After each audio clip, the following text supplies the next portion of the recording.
Hello my dear students, हम यहाँ पर बात कर रहे हैं रोटेशनल काइनेटिक एनर्जी की। ओके।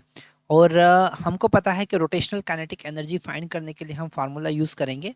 अगर हमें कोई बॉडी ओमेगा स्पीड से रोटेट कर रही है तो kinetic energy for rotational motion is equal to 1/2 I into omega square होता है ना। और यही कॉन्सेप्ट हमको आज डिराइव करना है। तो हमारे पास में एक रिजिड बॉडी है और ये रिजिड बॉडी ओमेगा स्पीड से इस एक्सिस ऑफ रोटेशन के अबाउट रोटेट कर रही है। इसका स्पीड कितना है? ओमेगा। ओके। अगर हम इस बॉडी पर बहुत सारे पार्टिकल कंसिडर करें, जैसे हमने एक पार्टिकल m1 कंसिडर किया है जिसका वेलोसिटी है v1, ये ऐसे v1 वेलोसिटी से मूव कर रहा है, ऐसे गोल गोल v1 वेलोसिटी से घूम रहा है। ओके। और उसका पोजीशन है r1। Same as it is जो पार्टिकल m2 है उसका वेलोसिटी v2 है। ओके। और पोजीशन है r2। ऐसे हमारे पास मल्टीपल पार्टिकल्स है। मान लेते हैं हमारे पास n पार्टिकल है तो mn nth पार्टिकल का पोजीशन rn और उसका वेलोसिटी vn है ना। ऐसे बहुत सारे पार्टिकल्स हैं। तो अगर सबका काइनेटिक एनर्जी हम देखें, है ना, तो काइनेटिक एनर्जी फर्स्ट वाले का कितना हो जाएगा? 1/2 m1 v1 स्क्वायर। सेकंड वाले का कितना होगा? 1/2 m2 v2 स्क्वायर, है ना।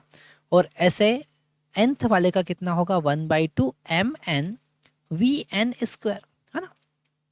अब हमको पता है कि जो लीनियर वेलोसिटी है उसमें और रेंगुलर वेलोसिटी में रिलेशन है। मतलब v1 को हम लिख सकते हैं ओमेगा इंटू r1, v2 को हम लिख सकते हैं ओमेगा इंटू r2, है ना। ऐसे ही सारे पार्टिकल्स के लिए, जैसे nth पार्टिकल के लिए हम लिख सकते हैं ओमेगा इंटू rn।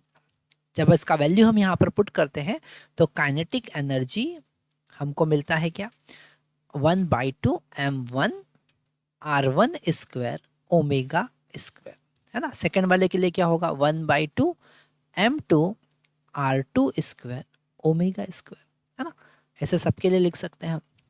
इसको समेशन फॉर्म में भी हम लिख सकते हैं। तो हम लिख सकते हैं kinetic energy is equal to summation, लिख सकते हैं 1/2 summation I equal to 1 to n m i r i square, okay, into omega तो कांस्टेंट है ना, सबके लिए सेम है। तो ओमेगा स्क्वायर को हम बाहर लिख सकते हैं।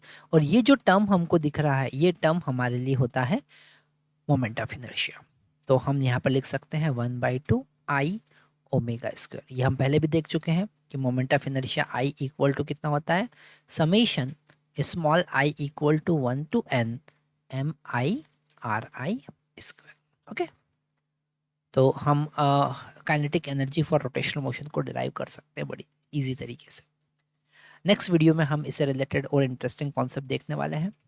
हम अलग अलग टाइप के केसेस देखेंगे जिसमें हम टोटल काइनेटिक एनर्जी कैसे फाइंड करेंगे वो देखने वाले हैं। तो अगले आने वाले वीडियोस आपको बिल्कुल भी मिस नहीं करना है।